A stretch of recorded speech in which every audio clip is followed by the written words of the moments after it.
Oui, mon parcours professionnel et intellectuel, c'est intéressant cette question puisqu'on ne peut pas dissocier d'un parcours géographique parce que ça va ensemble, effectivement. Bonjour Susanna. Moi, je suis née au Brésil, grandi au Brésil et j'ai fait une école de journalisme. Toujours une ambition de travailler avec les artistes. Et au moment de choisir une profession, au départ, j'ai choisi la biologie. J'ai fait une année de biologie, mais je ne m'entendais pas du tout avec les maths poussées et appliquées. Très vite, je me suis dit, non, je vais travailler dans l'art. Je vais travailler dans l'art parce que j'ai toujours aimé ça. Et là, je fais un petit récap quand même d'une petite enfance dans une école expérimentale Montessori, dans une sorte de vallée verte à Rio, en pleine dictature militaire en fait. Une école expérimentale où les enfants étaient vraiment livrés à eux-mêmes, très responsables de leurs actes, attitudes et initiatives. Du coup, on avait un contact très fort avec la production artistique, libre, sans cadre, et le contact avec le vivant, la nature, l'environnement. Du coup, c'est pour ça que d'abord biologie dans un choix professionnel et puis après, déjà, j'ai baigné dans l'art depuis toute petite. Je me suis dit non, c'est l'art que je veux vraiment, mais je ne veux pas faire de l'art. Je ne pratique pas l'art, malgré le fait que je dessinais un petit peu le soir. Mais je voulais écrire sur l'art en fait. J'avais un rapport à l'écriture qui était très important aussi chez moi. Du coup, j'ai dit à ma mère, je ferai histoire de l'art. Et elle m'a dit, t'es folle. T'es folle. Pourquoi histoire de l'art? Pour être prof, pour travailler avec les artistes aussi. Ma mère, elle a dit, comment tu vas gagner ta vie avec l'histoire de l'art? Et je lui ai dit, comme toi, tu as gagné ta vie en étant un prof de grec ancien. Parce que ma mère, elle était prof de grec ancien à l'université. Du coup, elle a dit, c'était une autre époque, il faut que tu sois réaliste et choisis autre chose, une autre voie. Et là, pour moi, c'était très compliqué parce que ma voie dans ma tête, c'était ça, c'était que de rencontrer les artistes et écrire sur l'art et peut-être transmettre aussi un savoir, une intuition que le métier d'enseignement, dans l'enseignement pourrait être aussi un choix. Et je me suis dit, la seule porte d'entrée qui accueille toutes celles et ceux qui ne savent pas quoi faire dans les humanités, c'est, à Rio à l'époque, c'était une école de journalisme. Et je me suis dirigée vers cette formation-là. C'était une formation en 4 ans, c'est pas comme en France. Une école de journalisme, on a un tronc commun, 2 ans de tronc commun, où on plonge vraiment dans tout ce qui est humanité, en effet. On avait philosophie, anthropologie, très, très fort, psychanalyse de la communication, économie justement contemporaine, on interrogeait beaucoup notre pays à l'époque, on sortait de la dictature. Et du coup, je plonge dans ce milieu qui était vraiment assez chouette, assez privilégié quand même, à l'Université fédérale de Rio. Et là, je commence aussi à tisser un chemin intellectuel, à construire mon chemin intellectuel avec mon groupe d'amis qui étaient toutes poètes, poétesses, et elles étaient artistes. Et comme moi, elles ne savaient pas ce qu'elles faisaient dans une école de journalisme. On était même classés très vite le groupe de non-journalistes de l'école. Mais on avait des fanzines, on avait des revues, on fréquentait les cinémathèques ensemble.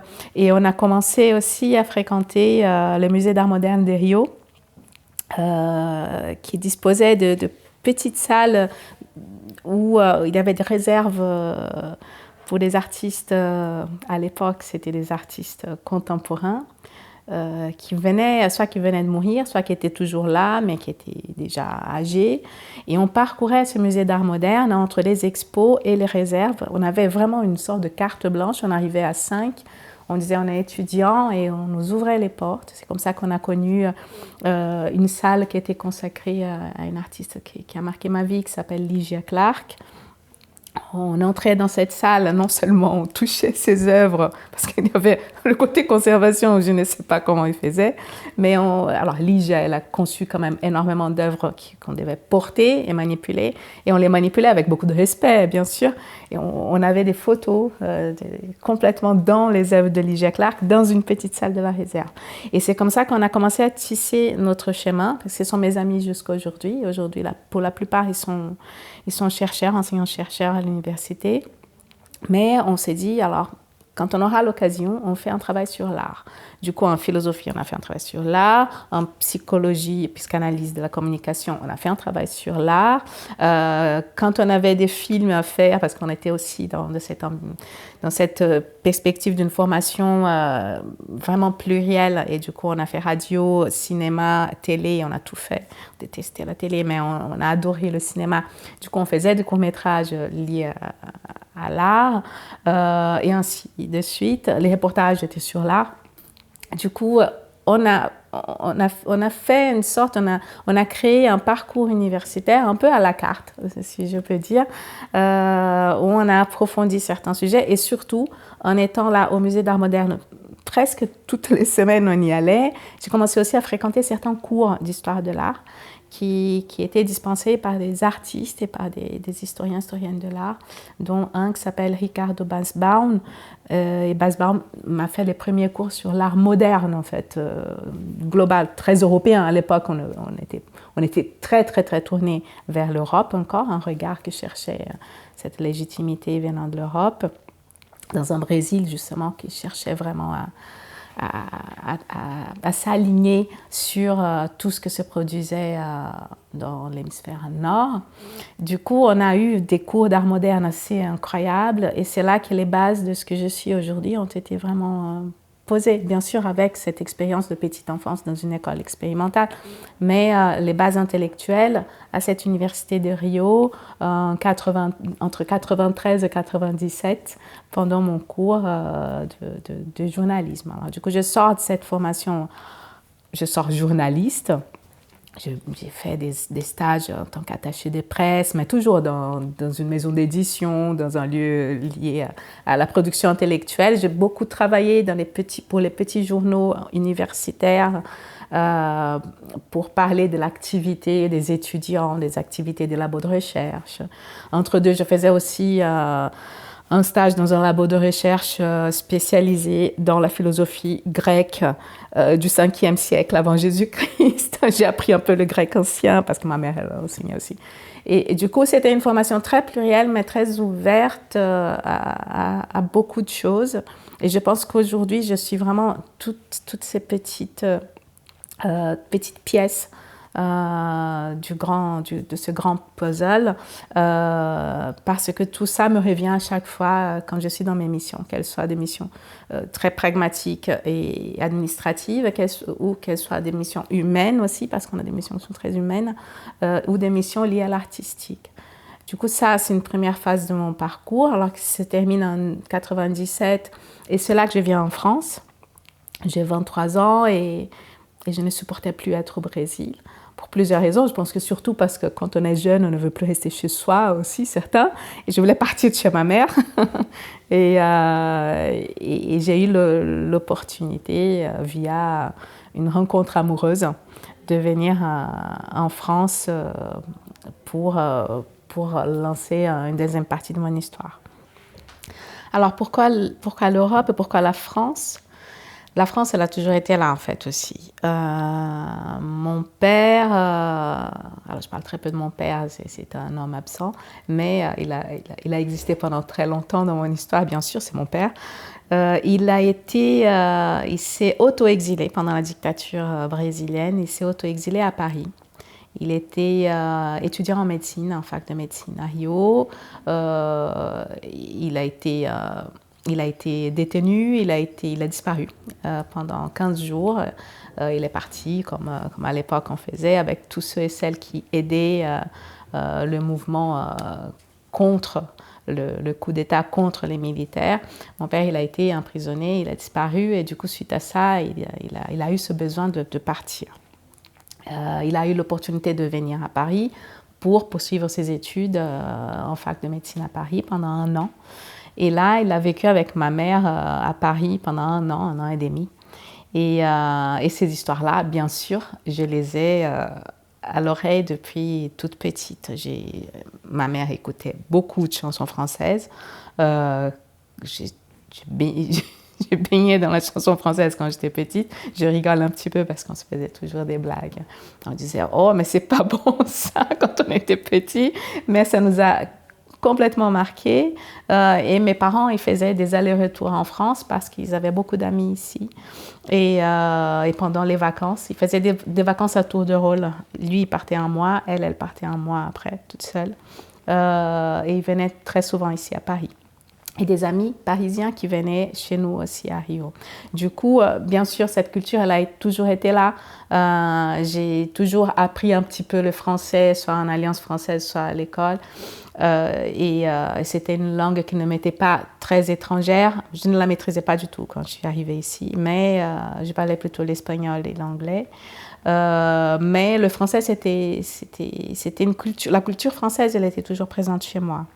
Du coup, ce choix, c'était même pas un choix, c'était une rencontre que j'ai faite qui m'a amenée à venir en France. C'était pas comme ça non plus. On a traversé de l'océan. Elle a été désirée depuis toute petite parce que je pense aussi qu'en voyant mes parents voyager, ils ne nous prenaient jamais avec eux en fait non plus. On avait ce désir aussi de venir pour voir ce qu'ils voyaient eux. Ils revenaient avec les cadeaux, avec les chocolats. Et justement, nous, avec une odeur dans la valise, mais on avait envie nous-mêmes aussi de connaître tout ça. Du coup, il y avait tous ces éléments-là, tous ces facteurs qui étaient ensemble. Quand j'ai rencontré cette personne que j'ai suivie jusqu'à Paris, alors pas Paris, hein, mais Bobigny, le 93, où j'ai vécu 3 ans et demi. Et c'était la deuxième étape de ma vie et de ma formation intellectuelle aussi. Là. Je peux poursuivre et raconter cette deuxième partie qui est vraiment...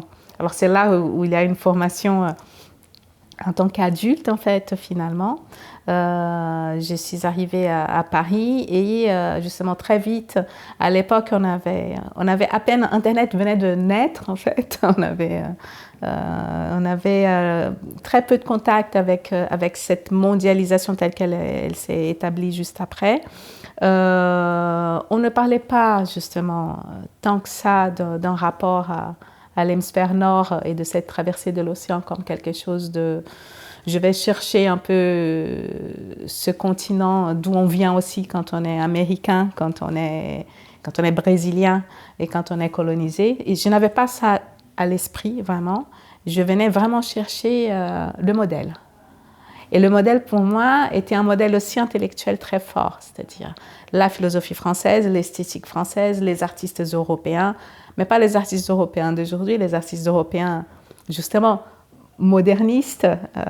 Et je cherchais une Europe qui n'était même pas cette Europe des années 90, mais que c'était une Europe idéalisée aussi. Hein.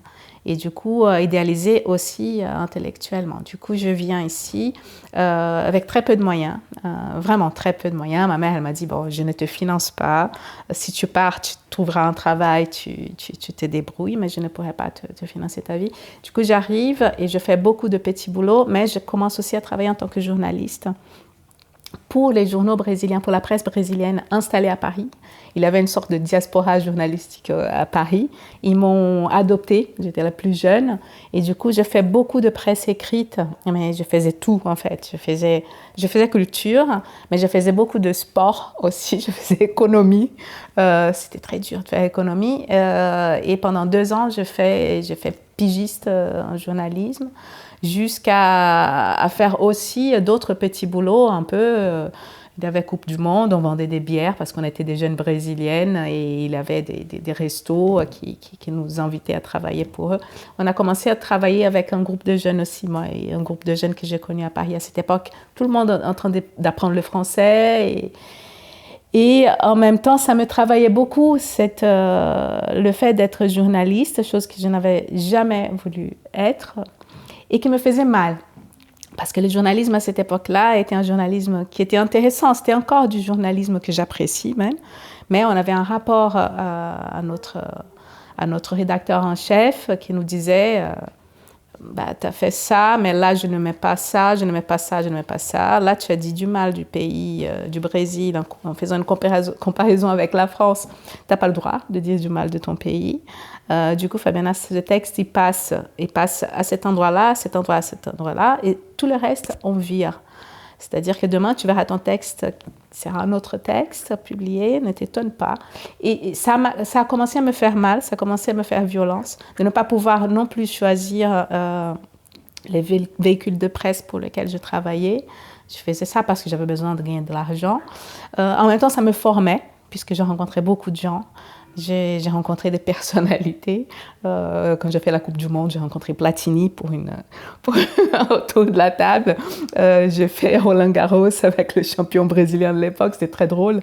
Et je suis allée à Matignon pour une remise de prix des droits de l'homme par Jospin un militant brésilien pour les droits à la ruralité, le droit vraiment à la terre, qui était quelqu'un que j'admirais beaucoup. Du coup, j'ai vécu des choses très fortes, très intéressantes, et en même temps, ça ne me correspondait pas entièrement.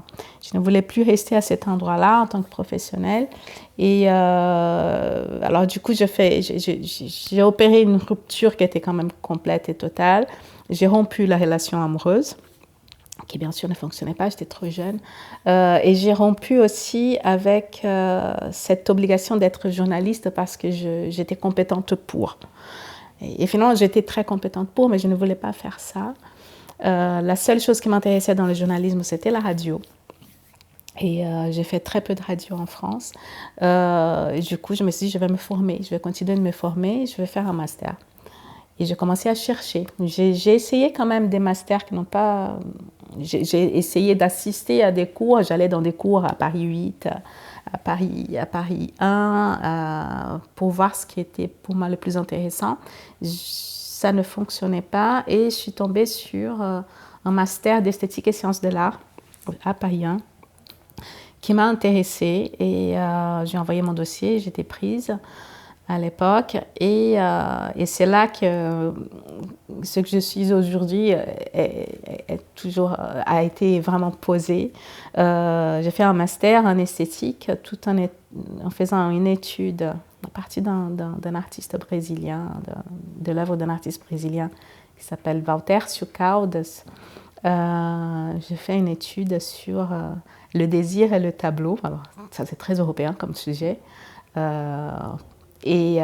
Mais ce qui était très chouette, c'est que je fais à partir de Deleuze et de Lacan. Et du coup, c'était très drôle parce que mes profs à Paris 1, ils étaient trois. Et ils m'ont dit « Ah, Lacan, la psychanalyse ». Je dis « Bah oui ». Pourquoi? J'ai dit parce que j'aime ça. À l'époque, j'ai commencé à lire aussi un peu de psychanalyse. J'ai toujours été analysée depuis mon adolescence. Et je n'ai pas dit ça non plus. Du coup, j'ai commencé à lire des textes de Lacan. Et ça me parlait. Pas à tous les endroits, mais ça me parlait parfois. Et du coup, la notion de désir était mon truc là, à cette époque-là. Et Deleuze aussi. Alors, très européen, parce que Deleuze au Brésil, à l'époque, c'était le philosophe qui guidait toutes les études possibles et imaginables en esthétique. Même à l'université, en fac de journalisme, en école de journalisme, je l'écoutais beaucoup. Deleuze, pas Foucault. Foucault, oui, aussi, beaucoup. Foucault était un roi. Mais Foucault, j'avais déjà dépassé Foucault. Et Foucault, jusqu'à aujourd'hui, il me parle beaucoup. Mais j'ai fait un petit peu de Foucault pendant l'école. Mais pour le master, c'était Deleuze. Et bien sûr, Foucault, c'était toujours un fond. Mais et même un Deleuze par Foucault, il y avait ça aussi. Et du coup... là, je plonge dans Deleuze parce qu'il y avait une prof qui avait été élève étudiante avec Deleuze qui m'a prise tout de suite, qui était poète, Geneviève Clancy, qui était elle était merveilleuse. C'était ma préférée, une dame un peu Paris 5e arrondissement, comme les dames qui ont fait mai 68. À l'époque, elle avait déjà 70 ans presque. Et qui m'a pris dans ses bras et qui m'a amené dans son appartement à côté du Panthéon avec son chat, les petits appartements parisiens, tout le monde fumait, avec son mari qui était poète. Et du coup, j'adorais ça. Et j'ai eu 2 autres profs un peu plus orthodoxes. L'un qui était kantien, qui travaillait sur Kant, et l'autre qui était plutôt plus ouvert, je ne vais pas dire le nom là. Mais c'était Geneviève Clancy qui m'a dit, si vous travaillez sur Deleuze, venez avec moi, on va en discuter. Par contre, Lacan, c'est pas mon truc. Elle me disait toujours ça. Je me suis dit qu'à Paris 1, je n'aurais jamais une place pour discuter de Deleuze, de la psychanalyse. Finalement, à force de rencontrer mes profs, j'ai l'un de profs qui était très sceptique au départ, qui m'a dit, bon, puisque vous travaillez sur Deleuze et sur le regard et sur le tableau, est-ce que vous pouvez venir présenter Lacan, pardon. Est-ce que vous pouvez venir présenter un peu votre recherche, vos idées à l'ensemble des étudiants qui seront là en séminaire, pour qu'on comprenne un peu où vous y allez, où vous en êtes de votre pensée. Du coup, j'arrive avec mon artiste brésilien à présenter à tout le monde et surtout Lacan à sortir et mettre en lien avec tout ça, et Deleuze aussi qui apparaissait dans l'histoire. Bon, ça a fonctionné. Ça a tellement bien fonctionné que ce prof il m'a dit, écoutez, j'étais très réticent et finalement, je m'intéresse quand même aussi. Je vais me mettre à lire un peu de Lacan. C'était très drôle. Et il lisait que de l'Aristote, en fait. Et du coup, c'était très drôle. Et on a commencé à discuter aussi. Et justement, j'ai rédigé ce mémoire. J'ai eu 1 an pour écrire ce mémoire. À l'époque, j'ai connu quelqu'un aussi, j'ai toujours eu un partenaire amoureux qui a un lien aussi avec ma construction intellectuelle, parce que je discutais beaucoup avec, qui faisait de la lecture de Lacan avec moi, et qui a commencé à me relire aussi, à lire mes textes en français, à me corriger, parce qu'à l'époque, je ne savais pas écrire, très peu. Et c'est là que j'ai commencé à apprendre le français aussi, en lisant beaucoup. Dans ce devoir de production écrite, j'écoutais beaucoup France Culture pendant la nuit. J'étais très seule avec un chat dans un 12 mètres carrés. Je gardais des enfants pour avoir ces 12 mètres carrés.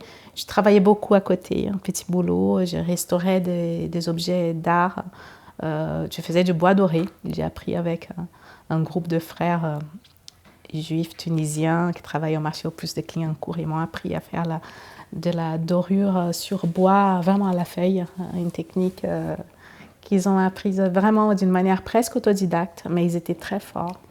Ça m'a fait un plaisir énorme de travailler avec ces personnes et de réaliser ça. Je ne me croyais pas capable, non, mais je n'avais pas le désir de le faire, mais finalement, ça me convenait. Du coup, j'avais un petit boulot en gardant les enfants en échange d'une chambre. Je travaillais à l'atelier. Et je partais à la fac très souvent le soir pour mes séminaires de master. Du coup, c'était un très beau moment, très profond, très fort, mais d'une immense solitude malgré le partenaire avec lequel on lisait Lacan et un partenaire amoureux. Je vivais très seule et c'est à ce moment-là, j'ai fini mon master, j'ai eu les félicitations, j'ai eu une mention, tout le monde était très content, moi surtout. Je me suis dit, waouh, à Paris, t'arrives comme ça avec ta mention et tout. Mais je suis tombée malade. Et du coup, c'est la 3e phase, celle dans laquelle je suis là. C'est la phase où je deviens adulte, vraiment. Je termine mon master, je rentre au Brésil pour me soigner d'une maladie pulmonaire très grave. Et j'étais en dépression, en fait, sans savoir. J'étais très seule. Comme quoi, cette solitude, on ne la voit pas exister. Parfois, quand on est très seul, on plonge et on ne sait pas. Et s'il n'y a pas quelqu'un de l'extérieur pour te dire, tu tombes. J'étais très seule avec mes lectures aussi, avec ces personnes. Et j'avais Blaise Sandrard aussi, qui était avec que de mecs, qui était avec moi dans mes lectures nocturnes. Et j'avais des histoires de France Culture du soir, de la nuit, qui me nourrissaient pas mal aussi. Là, j'ai appris le français, j'ai commencé à écrire. Mais je suis tombée très, très malade. On dit toujours que les poumons, c'est un rapport énorme avec la tristesse. C'était exactement ça. J'aurais pu avoir un truc au cœur, mais non, c'était les poumons et c'était une énorme tristesse. Et une précarité aussi, une forme de précarité. Je mangeais très peu, étudiante, on mange peu, on fume des cigarettes, on boit des bières et on dort peu. Et le 12 mètres carrés, il était à Paris ou à Bobigny? À Paris, j'étais déjà à Paris. J'avais quitté Bobigny. Du coup, je pars au Brésil, malade, je me soigne, c'était très grave, ça a duré très longtemps, mais au bout d'un moment, je pouvais déjà me lever et sortir. Et alors, je me suis soignée par la psychanalyse, bien sûr, et par un psychiatre extraordinaire qui me faisait des séances un peu d'hypnose et une meilleure amie, la meilleure amie du monde. C'est mon grand amour aussi, celle-là, Nina, qui m'a dit, une amie de fac, d'école de journalisme, qui m'a dit, écoute, il faut que tu travailles. Tu vas travailler, tu as un diplôme maintenant, tu as un master, je vais te trouver un boulot à la fac. Tu vas donner des cours. Super, mais comment je peux faire ça? Je te trouve un travail. Il y avait des facs privées à Rio. Des facs, c'est vraiment des boîtes, se faire de l'argent, mais il y a quand même des étudiants qui vont. Il y a des étudiants qui sont en situation très, très fragile, en fait, des personnes qui viennent des milieux populaires, qui n'ont pas beaucoup de moyens. Ces facs-là ne coûtent pas très cher. Oui, il y a de tout dans des pays comme le mien. On peut avoir des facs qui coûtent très cher, des vraies écoles qui coûtent très, très cher, mais on peut avoir des facs. Alors, du coup, là, on se demande, on peut poser des questions, la question de la qualité des enseignants. Soit c'est des enseignants qui commencent à pratiquer l'enseignement, soit c'est des gens qui ne sont pas bons, qui vont enseigner dans ces facs-là. Et moi, je faisais partie de ce groupe de personnes très jeunes, on avait 30 ans, et qui avaient déjà un diplôme. Il suffit d'avoir un diplôme de master et tu pars enseigner à ces facs privées. Du coup, je commence à enseigner justement la rédaction en journalisme à 3 personnes au départ. C'était une petite promo de 3 personnes. Et après, en rencontrant d'autres profs, on me dit, mais tu as un diplôme, un master en esthétique et sciences de l'art, tu ne peux pas donner de cours d'esthétique. On a un département d'art et du coup, tu pourrais faire théorie de l'image, par exemple. Je dis, oui, bien sûr. Et là, je commence à reprendre mes textes, d'autres textes, à me nourrir d'autres choses, d'autres contenus. Et là, je commence vraiment à aimer donner des cours parce que c'était aussi ce travail de devoir préparer les cours qui me donnait du désir, en fait. Après, la rencontre avec les jeunes, c'était toujours génial. Ça m'a toujours nourri aussi. Mais c'était le fait de devoir préparer ces cours-là qui m'a vraiment poussée à adorer cette profession. Du coup, je commence à cette fac privée et juste 3 mois après, il y a un concours qui s'ouvre à une fac publique, fac d'État, la fac de la ville où j'habitais à Rio, qui s'appelle Niterói, une fac publique avec quand même des enseignants-chercheurs, une fac superbe, une université assez renommée. Et c'était un poste en professeur d'histoire de l'art contemporain brésilien, ou histoire de l'art tout court par moment aussi. Mais c'était surtout histoire de l'art brésilien avec un peu d'esthétique au milieu, etc. Mon amie Nina me dit, ça c'est pour toi, tu t'inscris tout de suite. Elle est hyper autoritaire, Nina, et c'est comme ça qu'elle nous organise toutes et tous, parce qu'elle était celle qui disait, on arrête de boire, maintenant on rentre à la maison, quand on était à l'école. Mais elle m'a pris par la main encore une fois, et elle m'a dit, écoute, tu envoies ton dossier et on y va. Et du coup, j'ai fait ça. Et j'ai eu le poste. J'ai eu le poste en tant que prof. Et du coup, pendant 3 ans, j'ai enseigné à cette fac publique. Et là, c'était génial parce que c'était pour de vrai, avec des collègues incroyables. Et là, j'ai commencé à travailler dans d'autres facs aussi, privées, mais cette fois-ci avec une belle qualité. Je commence à former des profs en histoire de l'art, des profs des écoles qui avaient besoin d'une formation en histoire de l'art. Je commence à lire, mais comme une dingue, à travailler tous les jours, sauf le dimanche. Mais pour moi aussi. Et au bout d'un moment, on m'invite à donner des cours à des étudiants en production culturelle. Il n'y a pas l'équivalent, je pense, en France. Ce sont des personnes qui sont à la fois formées pour être à la médiation des musées, du patrimoine, mais ce sont des gens qui peuvent aussi être à cet endroit de l'organisation d'événements scientifiques, événements culturels, événements en lien avec le patrimoine. Et du coup, j'arrive dans une promo de personnes qui avaient 20 ans. et avec la mission d'organiser avec eux, alors de confier à ces jeunes-là l'organisation d'un colloque ou d'un événement autour des arts visuels dans un lieu qui s'appelle le Centre culturel de la Banque du Brésil à Rio. C'est un lieu vraiment hyper chouette, renommé. C'est une sorte de bobo version brésilienne, et d'organiser dans ce lieu-là un colloque autour de l'art contemporain pour l'année en cours, avec du financement de l'université. Et là, on est allé compléter ce financement en allant chercher l'ambassade de France, parce que comme je parlais français, alors on va à l'ambassade de France chercher de l'argent, et ça faisait partie aussi du cahier de charge de ces jeunes étudiants, étudiantes. Et là, je forme une bande, on avait presque le même âge, j'avais 30 ans et eux, ils avaient 20, 21. Et on forme un groupe, on organise ce colloque, on invite des artistes, on invite des curateurs, curatrices, on invite des chercheurs, et on fait un événement qui était génial, avec des Français aussi qui sont venus. Et là, mais ça a fonctionné, mais énorme. On faisait déjà des tote bags à l'époque. Personne ne faisait de tote bags. C'était en 2004, 2003, 2004. Et du coup, on faisait plein de goodies. Ça n'existait pas, les goodies, c'était pas à la mode. Et eux, ils ont inventé, les jeunes me disaient, mais il faut faire ça, ça et ça. Tu fais un stylo avec le nom du colloque, Fabiana. Je disais, vous faites tout ce que vous voulez, je m'occupe juste du contenu, j'écris le concept. Je vous donne la liste d'intervenants, je fais le contact avec les intervenants et vous gérez toute la logistique, la prod, et vous venez avec moi aux réunions financières. C'est là aussi que je commence aussi à faire ça. Je ne savais pas, je n'avais jamais fait ce travail de recherche de financement, c'est-à-dire que c'est un travail aussi de politique culturelle, si vous voulez. Du coup, avec ce groupe-là, on a refait l'année suivante encore un autre colloque, une autre rencontre dans le cadre de la formation universitaire. Et là, le ministère de la Culture m'appelle. Fabiana, le président Lula venait d'être élu, la gauche arrive enfin au pouvoir. Un ministère de la Culture est formé, à la tête de ce ministère, Gilberto Gil, notre meilleur chanteur et poète, bon pas le meilleur mais l'un des meilleurs, chanteur et poète extraordinaire, un homme noir, qui arrive au ministère de la Culture en tant que ministre, oui, qui commence à embaucher plein d'artistes, plein d'intellectuels, des chercheurs, des gens qu'on admirait à l'époque. On s'est dit, ça c'est pas un ministère de la Culture, ça c'est le bonheur total.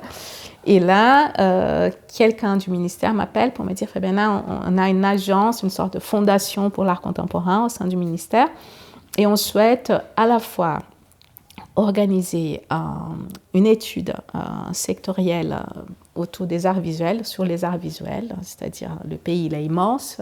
Qu'est-ce qu'on fait en termes d'arts visuels dans le cadre des politiques culturelles aujourd'hui au Brésil?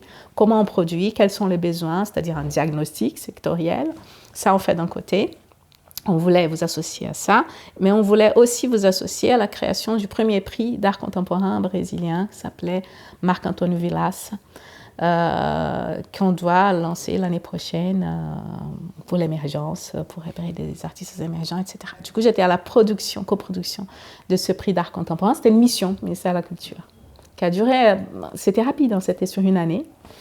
Mais, alors du coup, j'ai donné 2 cours à la fac le matin et j'avais donné 2 cours en fac de banlieue le soir. Et entre deux, je passais au ministère pour rencontrer les collègues à l'organisation de ce prix de l'art contemporain. Et c'était une belle équipe, avec beaucoup de monde, des gens que j'admirais, que je voyais de loin, et des rencontres avec des artistes au ministère. Une radio du ministère qui me dit, tu veux pas faire une émission de radio rapide, là, on invite des artistes candidats au prix. Parfait. Et là, je rencontre ma vie. Ma vie, c'était ça. La vie s'est présentée à moi. Ça, c'est toi, en fait. Vas-y, prends. Et du coup, c'est le moment peut-être le plus fort et puissant de ma vie, puisque là, je ne peux pas faire autre chose que ça, en fait. C'est ce que je me suis dit.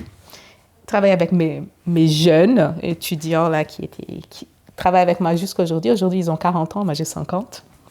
Et on bosse ensemble toujours au Brésil, parce qu'ils ont créé une énorme boîte, fondation, pour promouvoir la culture, le patrimoine, cultures urbaines, tout ce que j'aime, là-bas à Rio. Alors du coup, je travaille avec toutes ces personnes et j'organise un dernier colloque avec mon groupe d'étudiants autour de la philosophie de la littérature française. Alors, là, c'était une co-organisation avec le département de philosophie et le département de littérature et lettres. Et on m'a dit, Fabiana, tu es la seule à parler français, mais un peu plus que les autres. Et du coup, est-ce que tu veux travailler avec nous? On fait un colloque Roland Barthes et Maurice Blanchot pour que vous voyez comment les Français nous guident et quels Français nous guident. C'était encore et toujours Roland Barthes et Maurice Blanchot. C'était en 2005. J'ai dit, OK, Maurice Blanchot, j'avais lu Blanchot pendant justement mon master à Paris 1, puisque ma prof, Clancy, elle était complètement folle de Blanchot. Et moi, je suis devenue vraiment quelqu'un de très... J'étais très touchée par cette personne-là, par les textes de Blanchot. Je ne sais pas si tu le connais. C'est quelqu'un qui écrit et... J'avais une relation, alors ma relation avec ce texte-là, c'était une relation comme celle que je peux tisser avec un tableau, par exemple. On entre, mais on ne sait pas où on est. Et on saisit ce qu'on veut avant de rencontrer le discours qui va te dire l'histoire d'un tableau, par exemple. Le texte de Blanchot, pour moi, c'était ça aussi. C'est de plonger dans un inconnu, des mots qui flottaient au bout d'un moment parce que je n'arrivais pas à saisir le sens complet de ce que je lisais. Et au bout d'un moment, je regardais juste le noir du texte sur le blanc de la page et je me disais, je suis en train de regarder un Malevich, en fait. Je n'arrive pas à lire, je n'arrive pas à adhérer au texte tellement il me renvoie vers l'extérieur du texte même. J'avais une relation très bizarre avec Blanchot et d'amour aussi. Et du coup, j'ai dit, OK, pour Blanchot, je viens. Barthes, c'était la base de tout ce qu'on a appris en communication, sémiologie. On y va, Barthes, c'est un pote. Et on y va. Et du coup, mais alors là, Fabiana, tu vas nous chercher 2 spécialistes de Blanchot en France. Je dis, là, c'est défi, quoi. Je connais personne. Mais sur Internet, à l'époque, 2005, on faisait ça déjà. Et là, je mets sur Internet et je tombe sur un groupe Maurice Blanchot à Paris. Je dis, il ne doit pas en avoir 10. Et je prends 2 personnes, 2 chercheurs, bien sûr, mecs. Il n'y avait pas beaucoup de femmes. Et j'invite les 2. Alors, parmi ces 2-là, Christophe Bidan, qui est mon mari. Et voilà. Alors, du coup, la rencontre amoureuse encore. Et je commençais une thèse à Rio. J'ai commencé une thèse en esthétique de la communication. Et esthétique de la communication, pour moi, ça s'appelle comme ça. Mais la chaire, c'est esthétique de la communication. Mais moi, c'était art contemporain, nouvelle technologie. Et pour moi, c'était art et botanique surtout. Du coup, je rencontre Christophe, je commence mes séminaires de thèse, je termine ma mission au ministère de la Culture, j'enseigne encore aux facs, toutes les facs. Et Christophe me dit, viens en France. À l'époque, comme j'étais éduquée pour avoir cette envie d'avoir des enfants, à l'époque, j'avais envie d'avoir des enfants et une famille. À 32 ans, à l'époque, on se sentait vieille. Et du coup, je me suis dit, peut-être c'est l'occasion. Et je dis à Christophe très vite, écoute, j'ai un projet professionnel qui fonctionne très bien à Rio. J'ai un projet de famille qui me hante sans qu'il puisse être réalisable parce que je ne dispose pas des moyens aujourd'hui pour le réaliser. Mais je ne veux pas retourner en France non plus d'une manière précaire comme celle que j'ai vécue quand j'étais étudiante. Laissons le temps nous indiquer un peu ce qu'on va devenir. Du coup, je commence ma thèse et 2 ans plus tard, je suis venue en France quand j'avais juste la thèse à écrire. Et là, je me suis mariée. Alors, l'institution mariage, elle a été très discutée, mais l'institution mariage, elle sert beaucoup quand tu dois obtenir des papiers pour rester dignement dans un pays. C'était le seul choix. Et on s'est mariés et là, ça commence ma vie en France en 2006. Mais une vie en France, alors, comme pour toutes les femmes qui ont entre 34 ans et 40 ans, une vie en France, quand on a un enfant, on met en pause tout ce qui est professionnel. Moi, j'ai mis en pause mon côté professionnel, une bonne partie, 60% de ce que je faisais, déjà parce que j'avais fait le choix de traverser à nouveau l'océan pour venir ici. Et j'ai laissé de l'autre côté le début d'une carrière qui était quand même quelque chose. J'ai un bébé, du coup, ça veut dire pause. pause parce que tu ne peux pas bosser comme avant. Il n'y a personne pour garder ton enfant. Et voilà, un enfant marque une pause dans une carrière d'une femme. Et ça n'était pas vraiment acceptable quand tu es commissaire d'expo, curatrice indépendante et tu cherches du boulot. Si tu as un enfant, c'est très compliqué pour vous.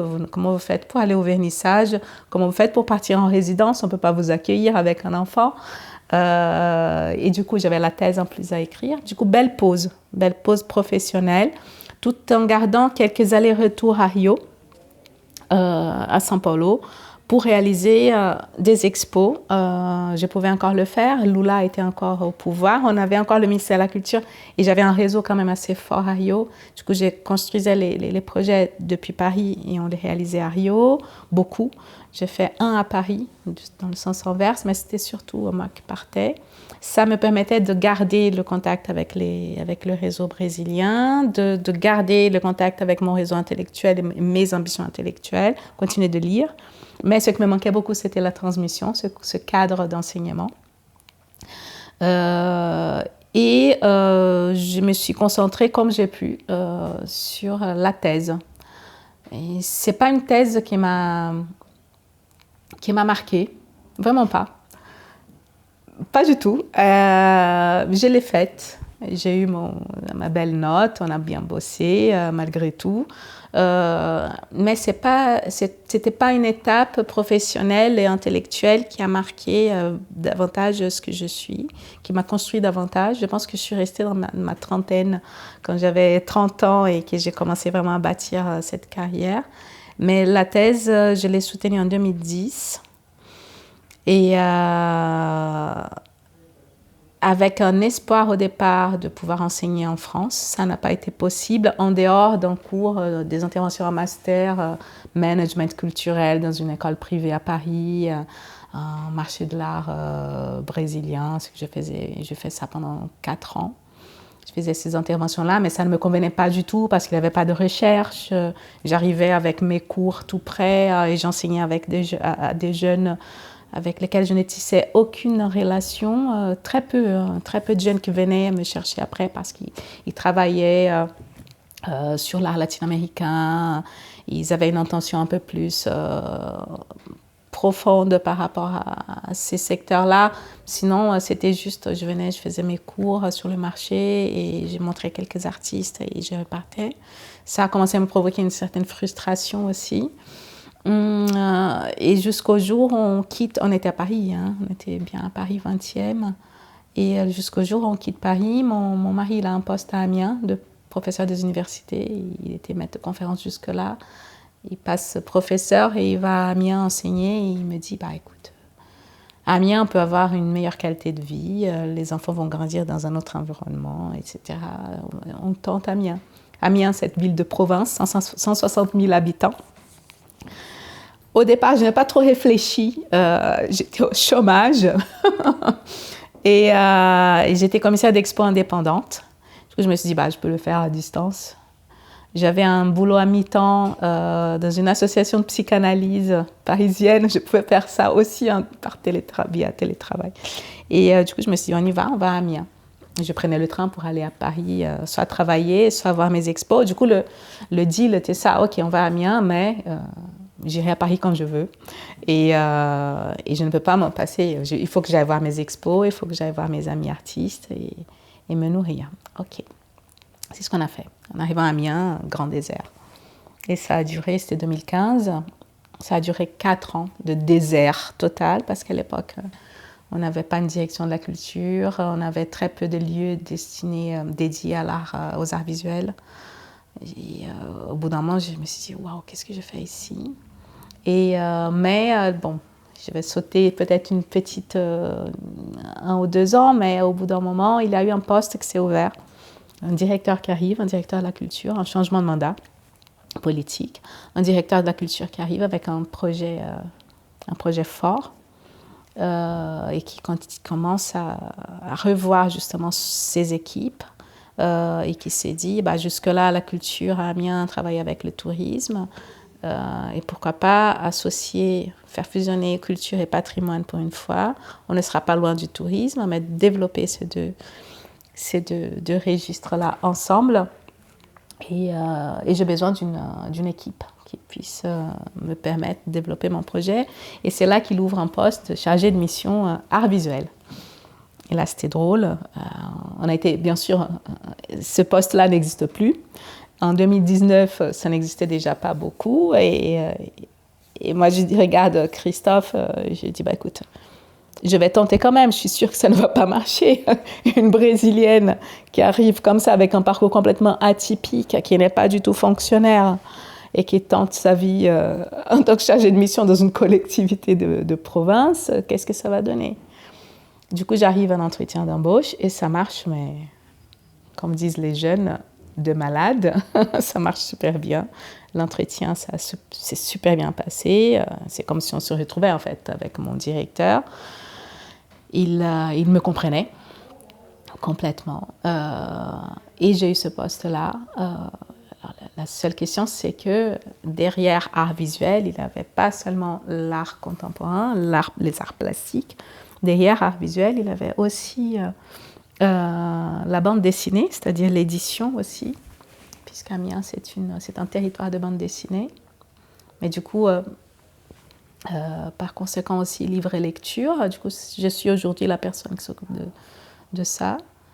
Et le cinéma et l'audiovisuel, parce que c'est visuel. Et du coup, j'apprends ça en entretien d'embauche.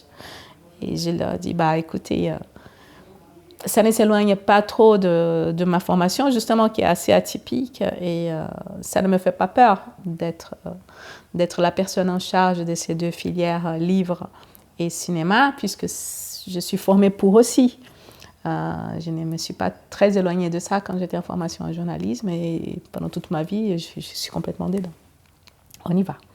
Mais ils savaient très bien que mes compétences, elles étaient vraiment placées de ce côté art contemporain. Et ce qui m'intéressait surtout dans ce poste, c'est qu'il y avait une ligne qui disait, quand j'ai lu l'intitulé, la fiche de poste, c'était « Mettre en place un schéma métropolitain des arts visuels ». C'est-à-dire une concertation avec les acteurs des arts visuels pour lister préconisations et propositions sectorielles et pour après construire les politiques culturelles correspondantes. Ça, pour moi, c'est ce que j'ai dit à mon directeur. Rien que ça me permet d'être là aujourd'hui avec plein de désirs à vos côtés. Parce que c'est ce que j'ai fait au ministère de la Culture au Brésil, un petit peu. C'est ce qui m'a vraiment montré que je suis là. Je suis quelqu'un qui travaille avec les arts, mais plutôt pour, bien sûr, aux côtés des artistes, parce que je comprends ce que les artistes disent aussi pour la plupart du temps.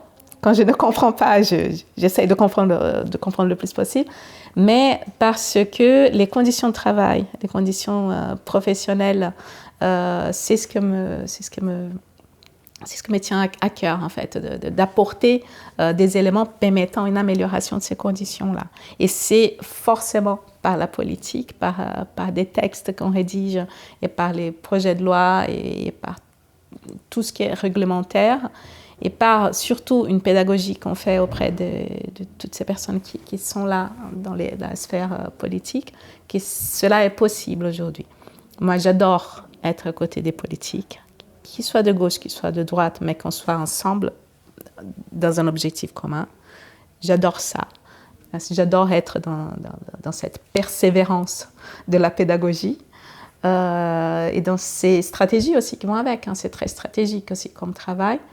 Et moi, j'adore aussi d'être sur le terrain avec les professionnels, avec les artistes, curateurs, directeurs de structures, de musées, pour ensemble imaginer l'avenir, en fait, les projets, en fait. Et du coup, c'est-à-dire être dans le projet et aller tout de suite chercher les moyens pour rendre ça possible. Et ça, c'est... Là, aujourd'hui, je me dis tous les jours, j'ai 51 ans, je viens pour ça, en fait. Sur Terre, je suis là pour ça, en fait, d'être avec le terrain et le politique. Et là, peu importe, hein, vraiment, que ce soit de gauche ou de droite. Du coup, en 2019, je passe cet entretien d'embauche. En 2020, le 2 janvier 2020, j'assume mon poste à Amiens Métropole en tant que chargée de mission art visuel, juste avant le Covid, mais avec des missions qui étaient bien concrètes, qu'on a pu faire à distance. Une concertation, on a pu la faire moitié en visio, moitié en présentiel à l'époque. Suite à ces temps de concertation, c'était en 2021, on a rédigé un document cadre, le schéma métropolitain, avec une charte de bonnes pratiques pour notre territoire d'Amiens Métropole. Tout ça en lien avec, justement, avec notre vice-président en charge de la culture et du patrimoine, quelqu'un quand même assez intéressant et assez ouvert, mais et surtout en lien avec les collègues du musée de Beaux-Arts, les collègues d'Anfrac, les collègues artistes aussi et syndicats, enseignants-chercheurs, étudiants aussi. Du coup, ce noyau incroyable qui s'est formé depuis 21 dans cette ville qui pour moi a été un désert quand je suis arrivée. Du coup, c'est pour te dire, Susanna, que ma formation intellectuelle, c'est une formation qui c'est drôle, hein, c'est des zigzags entre la vraie vie, c'est l'expérience de vie, parce que je considère que ça fait partie d'une formation intellectuelle. Justement, ces temps de rencontre avec les collègues du terrain. Et ça fait partie de ma formation intellectuelle aussi, des temps de lecture dans Deleuze il y a 20 ans, et de toutes ces lectures que je mène aujourd'hui, d'une Virginia Woolf plus tard, et après de toute cette littérature, j'étais dans le féminisme, afroféminisme, le féminisme noir pendant très longtemps aussi, entre 2020 et maintenant. Du coup, toutes ces lectures, elles me nourrissent intellectuellement, mais le travail de terrain aussi, ça me nourrit énormément intellectuellement. Parfois, j'ai le syndrome de l'imposteur qui vient justement parce que je ne suis plus une femme à citation. Je ne supporte plus des citations de bas de page. Même dans mes textes en tant que curatrice, je ne mets plus rien. Mais je me sens dans cette syndrome de l'imposteur. Après, je viens de me justifier auprès de moi-même. Et imposteur parce que je n'ai pas une formation classique de cet intellectuel qui va s'entourer d'ouvrages, qui va s'entourer de concepts et qui sera fidèle à ces concepts éternellement du début de la formation jusqu'à la fin de sa vie et qui va produire en lien avec justement ces mêmes concepts, ces mêmes références bibliographiques, etc. Moi, je ne suis pas du tout fidèle tout le temps à mes références académiques, universitaires, puisque les références de terrain, je les cite parfois beaucoup plus que celles-là. Je ne sais pas si je me fais comprendre, si c'est clair, mais c'est un côté qui pour moi aujourd'hui est vital, c'est d'être dans la vraie vie. C'est pour ça que la politique, elle est très importante pour moi aussi, d'être dans un travail qui a un lien direct avec la politique, parce qu'il faut réaliser, il faut montrer tout de suite et tous les jours, en fait, ce qu'on fait, à quoi on vient. Que ce soit aux gens qu'on représente, que ce soit à l'élu qui va nous dire « mais alors je vous ai commandé ça, vous n'avez pas encore fait ». Et ça, c'est important, rendre compte de cette histoire, ce devoir de rendre compte à des humains qui sont là. Voilà. Et parfois, je glisse une phrase d'une citation auprès de mes élus, voilà. Mais c'est sûr, ça peut venir. Je ne dis pas que c'est Lacan, je dis « oh, la psychanalyse, elle explique ça ». Mais voilà. Et voilà, du coup, ce parcours intellectuel est là, il est en cours, il est très ouvert. Je considère que c'est juste la première étape. Je considère que je vivrai encore 50 ans. Et du coup, j'ai encore beaucoup de choses à apprendre. Et comme ma mémoire, elle commence à être défaillante. Du coup, je me sens dans un devoir là important de replonger dans des lectures et surtout d'écrire plus. Déjà de rédiger, de laisser des traces écrites de ce que je fais pour revenir là-dessus quand j'en ai besoin.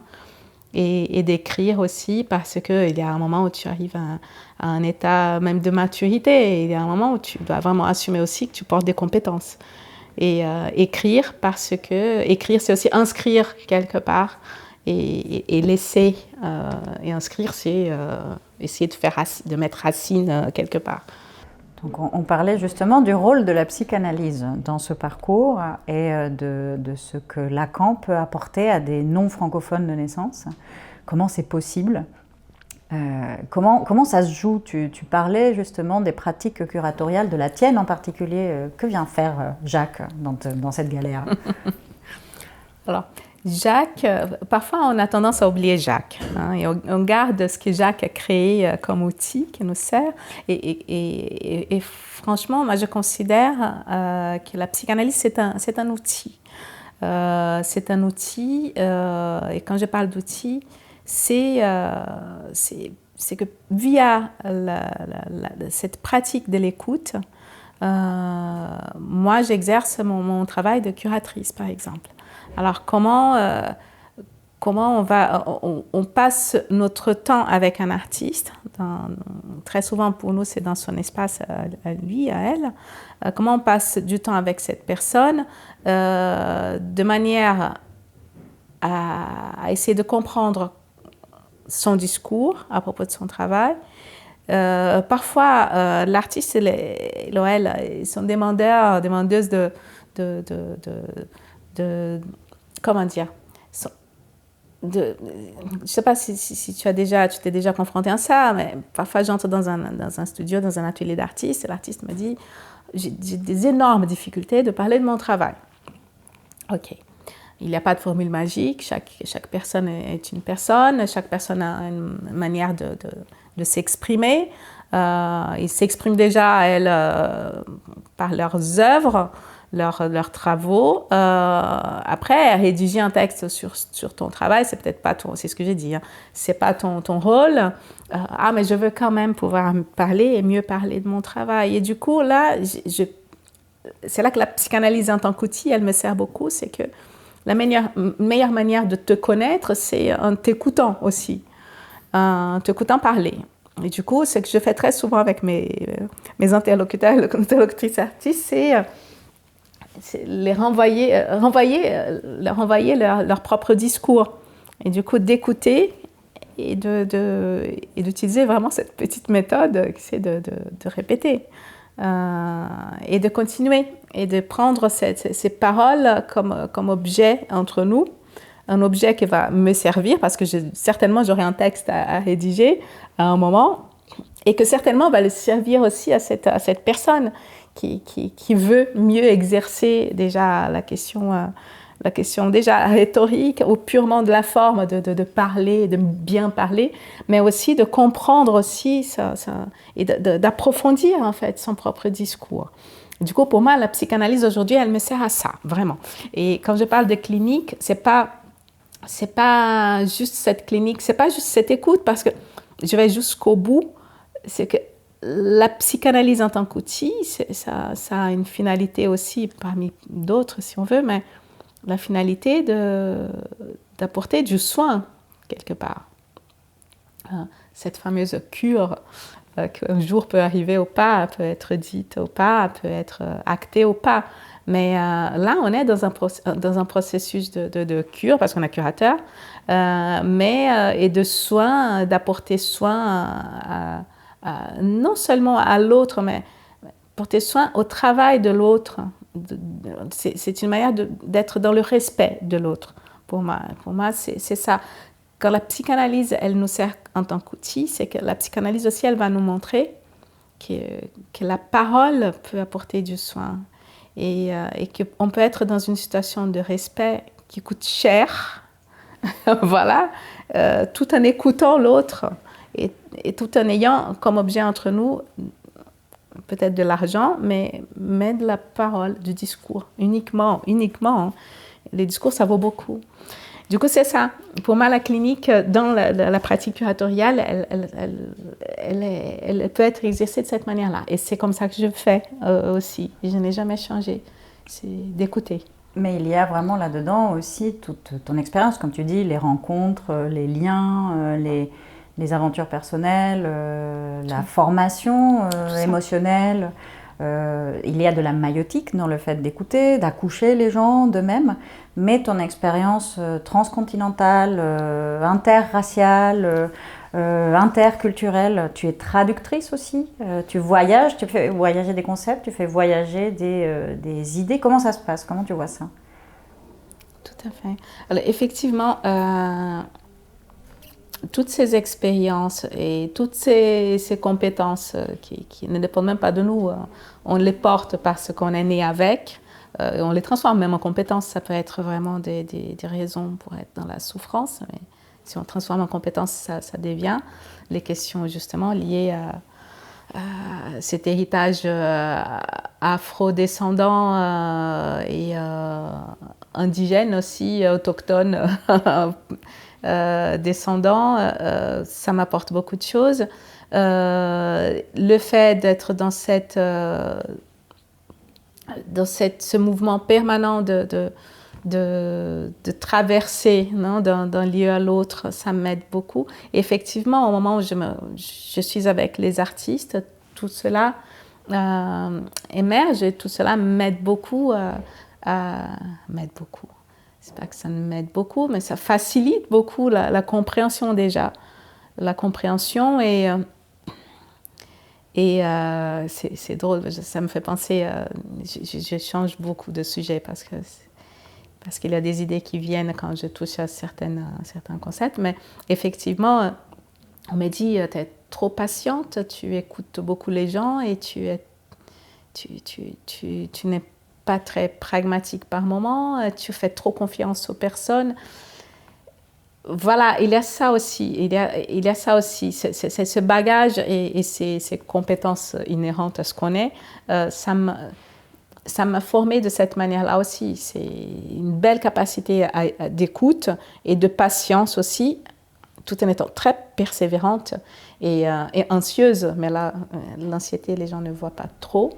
Je suis extrêmement anxieuse, mais tout ça me sert beaucoup, justement, dans le cadre de la relation avec les artistes, avec les professionnels avec lesquels je travaille au quotidien, effectivement. Et avec les élus, puisque tu parles de construction, de politique publique, de politique culturelle. Ce pragmatisme qu'on te reproche de ne pas avoir, est-ce que ce n'est pas plutôt la mise en concurrence? Parce que ça, pour le coup, c'est un trait très français. Dans la culture, cette espèce de culte à l'élite, culte aux grands noms. Dans ta manière d'écouter, est-ce que tu appliques la même chose aux élus? Tout à fait, oui. J'applique la même chose aux élus, cette manière d'écouter, parce que c'est très intéressant ça, c'est que l'élu, le politique, la personne politique, elle incarne une forme. C'est très souvent un personnage avec des gestes qui se répètent de la même manière, avec des habitudes qui sont les leurs, qui nous mettent forcément à distance quand ils sont là. Et on a l'impression qu'on est avec vraiment des personnes qui sont fake, en fait. Cette personne, elle n'existe. La personne, elle est chez elle, et là, j'ai le politique, en fait. Et effectivement, ça fait 5 ans que je travaille avec les politiques, et on apprend. On apprend que les personnes, elles sont là aussi. Et que justement, quand on arrive à briser ce rapport à l'image politique, et quand le politique se sent en confiance avec toi, la construction, elle s'est faite d'une autre manière. Ça, pour moi, il n'y a pas de doute. C'est-à-dire que quand on obtient la confiance d'un politique, et là, vraiment, je suis complètement apartidaire quand je fais ce genre d'analyse. Je ne suis pas une personne apartidaire, mais quand je fais ce genre d'analyse, je suis apartidaire parce que j'ai déjà vécu ça aussi.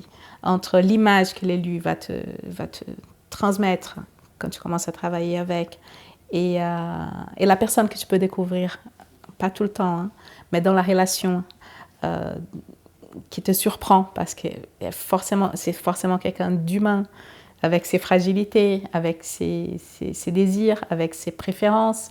Ça montre aussi qu'on a total intérêt à ne pas rester juste dans les relations de distance, que la politesse aussi va nous imposer. On reste poli, on reste dans un respect, on reste dans la formalité parce qu'il faut la garder. Cette relation de formalité, ça fait partie du jeu. Et justement, je me suis intégrée en France justement parce que je maîtrise les codes, les manières. Mais je pense que c'est universel ça. Quand on arrive à toucher l'humain de chaque professionnel avec lequel on travaille, les choses ont tendance à aller plus vite et d'une manière plus qualitative même aussi. Et là, j'en suis persuadée même. Et justement la pratique d'écoute, parce qu'au bout d'un moment, tu apprends aussi à faire les choses. Tu écoutes, mais tu places des mots aussi. Ça nous permet d'avancer plus vite sur certains dossiers. Tu te fais entendre. On s'est fait entendre. On arrive à montrer aussi que voilà, je suis sérieuse et je me forme et je suis compétente et je suis là. Je vous respecte, mais j'ai aussi mes qualités et j'ai aussi des choses à vous montrer. J'ai des choses à défendre aussi. Et je sais que vous êtes capables, là je parle d'un élu, d'un politique imaginaire, mais je sais qu'ils sont capables de nous comprendre aussi. Et du coup, si on arrive dans une perspective un peu, le politique il est là et moi je suis autre chose, c'est très compliqué. Mais il faut considérer que derrière, il y a toujours un nœud et qu'on peut le briser. On peut le briser. Il faut trouver les bonnes manières. Mais l'objectif, c'est pas le briser non plus, mais c'est de rencontrer la personne, en fait. Le relationnel, il est très important dans toutes sortes d'affaires. Et dans cette affaire qu'est le festival Iconique, qu'est-ce que c'est? Qu'est-ce qui se passe là-dedans? Iconique. Pourquoi ces points médians dans le titre? Et ça incarne quoi? Alors, ces points médians dans le titre, moi, je te renverrai tout de suite vers mon directeur qui a inventé le titre de ce festival.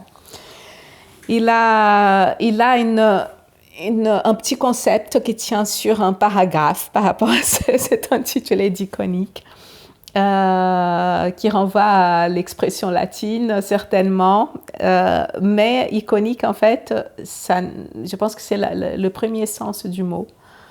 Qui renvoie à iconique, à quelque chose d'iconique, quoi. Je pense que c'est là qu'il a mis le nom du festival, quand il l'a inventé. Après, il allait chercher un concept un peu plus élaboré. Mais c'est un événement qui naît... Alors, la proposition, elle nous tombe dans les mains de la culture. C'était un souhait du politique pendant le confinement. Justement, ça se faisait un peu partout en France déjà, mais... en 2020, d'imaginer un festival à Amiens, dans l'espace public. Bien sûr, le politique à l'époque souhaitait mettre des couleurs dans la rue, comme on connaît. Hein. Et nous, à l'époque, comme nous, on travaillait autour de la structuration de la filière art visuel, on était en pleine concertation avec les professionnels. On s'est dit, il faut quand même qu'on puisse concilier nos deux dossiers, les deux dossiers. Alors, du coup, la commande art dans l'espace public et la commande concertation sectorielle, avec tout ce qu'il y avait à l'époque d'important, de fondamental, qui était déjà la question de la précarité des artistes, qu'il fallait quand même qu'on trouve des manières de répondre à cette précarité et apporter pas des solutions, mais je ne sais pas, des manières de faire travailler les artistes, en fait, déjà. Du coup, on a dit, écoutez, on va imaginer un festival dans l'espace public, avant de discuter de budget, mais on va, bien sûr, on peut faire venir des artistes qui vont réaliser des fresques dans les murs. On a établi un périmètre dans les murs du centre-ville, c'était là. Par contre, on traverse une période très compliquée. On était en pleine période Covid déjà. Les artistes ont besoin de travailler et c'est pas tous les artistes qui ont besoin de travailler qui sont capables de faire des fresques sur les murs. Du coup, est-ce qu'on peut aussi associer à ce temps fort une autre typologie d'artistes d'art visuel, d'art plastique aussi, mais qui feront d'autres sortes d'œuvres. Du coup, ça part de là, ce festival iconique. Je ne peux pas t'expliquer ce titre, il faut que mon directeur vienne parce qu'on se retire à chaque fois qu'on nous demande l'explication. Et je ne sais pas si c'est... je ne sais pas, on m'a dit déjà c'est pas très corporate, Fabiana, mais je préfère expliquer iconique, mais iconique, un nom iconique qui vient avec une envie de rendre l'art accessible. Alors, iconique, c'est un mot que l'autre jour, je passais à l'aéroport et il avait une immense pub alors, est-ce que c'était l'Occitane, une grande marque, et avec un mot iconique, comme le nom de notre festival sans les points, justement. Mais c'était iconique, c'est-à-dire que ça parle à tout le monde quand on met iconique, on sait de quoi on parle, on sait ce qu'on veut mettre comme charge dans l'objet. Du coup, ce festival, il naît en 2021, la première édition. Et là, on a essayé quand même justement de faire ce qui était la commande, c'est-à-dire les fresques, et aussi d'inviter d'autres artistes en lien avec le FRAC, en lien avec le musée de Beaux-Arts, des artistes qu'on avait déjà repérés dans la région. Alors là, on est dans la région Hauts-de-France. Du coup, l'idée, c'était aussi de faire attention aux artistes locaux, entre guillemets. Et du coup, on a fait une première édition qui était assez intéressante, assez hybride aussi dans le format, parce qu'on a passé un appel à projet, vraiment destination des artistes émergents, des jeunes. Et on a invité 3 artistes, justement les locaux, un peu plus confirmés, qui avaient déjà des démarches assez plus construites. Et on a délégué une enveloppe de notre budget à une association locale qui était déjà l'association compétente pour faire le lien avec des artistes renommés de l'art urbain, du street art, pour faire venir 4 grands artistes de street art pour cette première édition, parce qu'il fallait quand même montrer quelque chose d'iconique, marquer la première édition de cette manière-là. Du coup, il naît comme ça. Et alors, on appelle festival, on se fait une autocritique à chaque fois parce qu'on n'arrive pas non plus à mettre en place une ambiance de festival comme on aurait souhaité le faire. Mais on arrive là cette année à la 5e édition. Chaque édition, elle a été faite d'une manière complètement différente. En fait, on garde bien sûr la réalisation des fresques, on garde le même périmètre, c'est un quartier assez pittoresque de la ville d'Amiens qui s'appelle Saint-Leu, qui est à la fois un quartier touristique, un quartier étudiant, un quartier politique de la ville. C'est assez riche quand même aussi en termes de public. Du coup, et on garde quand même certains axes du projet qui pour nous sont hyper importants, comme par exemple l'insertion professionnelle, la professionnalisation. On a un projet depuis 5 ans avec l'université, où une trentaine d'artistes en devenir des licences 3 arts plastiques qui réalisent des affiches en fait pour le festival, des affiches qui sont collées et qui restent collées pendant un mois. Toujours une thématique qu'on lance. On passe un appel à projet interne à l'université pour les L3. Et après, il y a un jury qui s'est réuni et on en sort une vingtaine d'affiches. On fait des projets... alors du coup, on a essayé avec des écoles et ça n'a jamais encore été fait d'une manière pour nous... satisfaisante, mais on essaye de garder quand même un volet avec des écoles primaires ou maternelles qui sont dans ce périmètre-là aussi. Et on essaye de composer avec les artistes locaux. Locaux égale locaux amiénois et pas de la région. Locaux amiénois parce qu'ils étaient déjà là avant l'existence de cet événement. Et quand on l'a créé en 2021, ils sont venus nous voir pour nous dire « on est déjà là ». Nous sommes ce que vous appelez les vandales, ils s'autonoment aussi vandales et ils ne sont pas artistes, mais ils revendiquent aussi une présence qui est la leur, qui était déjà là inscrite dans ce quartier. On a déjà essayé de travailler avec eux, on a déjà réussi à plusieurs endroits, déjà via commande directe pour qu'ils réalisent des murs. Un skatepark a été réalisé l'année dernière, ils ont coordonné. Ce sont des jeunes artistes. Et puis après, ils ont participé à une exposition, justement. Il y a eu un artiste qui est venu avec ses photos, une exposition d'Arcane, du projet Arcane qui a été réalisé dans le cadre d'Iconique. Ils ont apporté des archives pour récapituler un petit peu l'histoire du graffiti local. C'est-à-dire qu'on essaie quand même de tisser des liens avec un écosystème local qui est un peu il y a plusieurs formes en fait, mais d'associer plusieurs instances liées à la culture. Le musée de Beaux-Arts, il est toujours associé de la manière suivante. On invite un artiste, une artiste à venir dans les collections du musée, s'inspirer d'une pièce, d'une œuvre, d'une peinture, d'une sculpture et de la transposer vers l'espace public. Du coup, normalement, ça marche.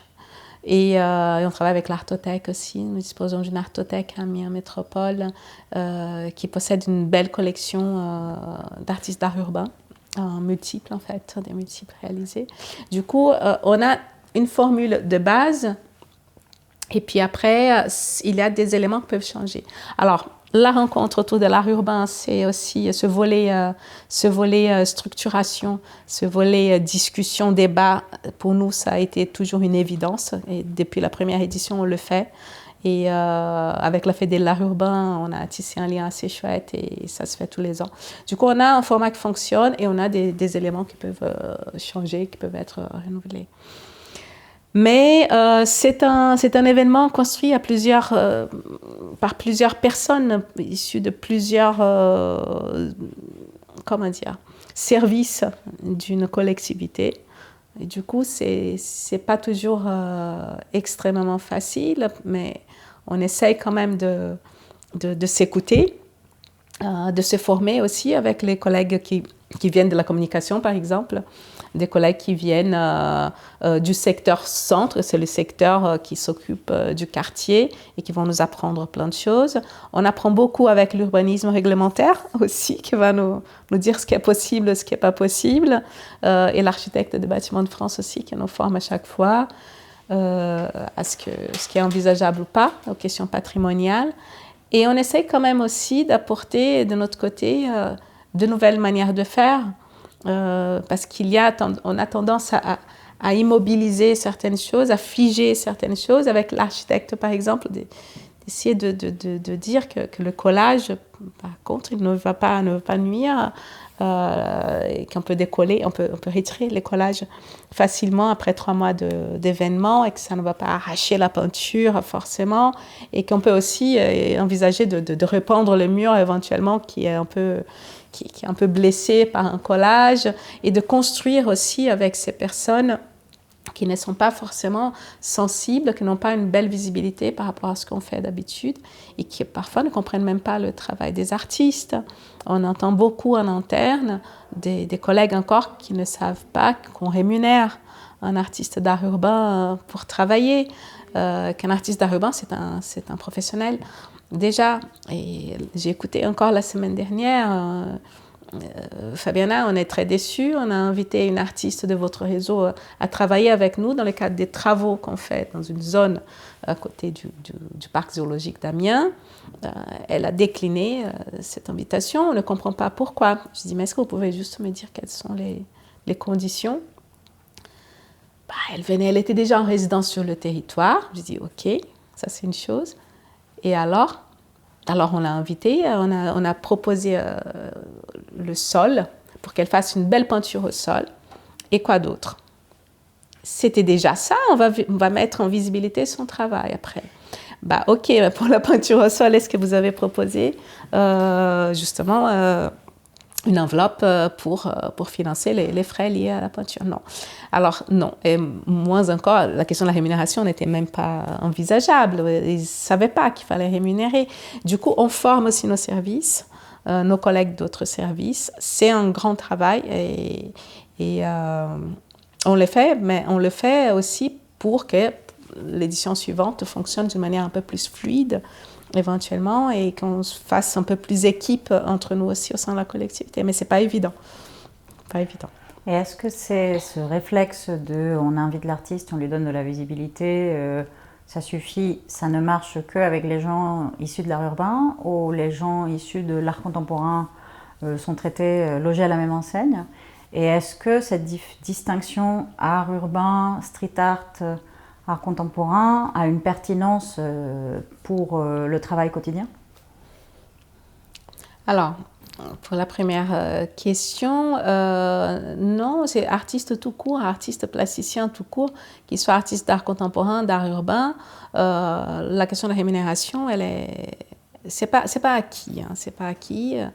On entend beaucoup, alors quand c'est pas alors, pour l'artiste d'art urbain, c'est on donne un pot de peinture, ils le font, ils s'amusent. Où on donne de la bombe, ils s'amusent. Pour l'artiste d'art contemporain, on met à disposition l'espace. Et ils font l'exposition. Ça, on entend beaucoup encore. Hein. Et ce qui est très intéressant, c'est qu'on a réussi très vite. Alors, comme notre élu aujourd'hui, c'est quelqu'un de très intéressé, quelqu'un qui nous fait vraiment confiance. Lui-même, il le dit maintenant.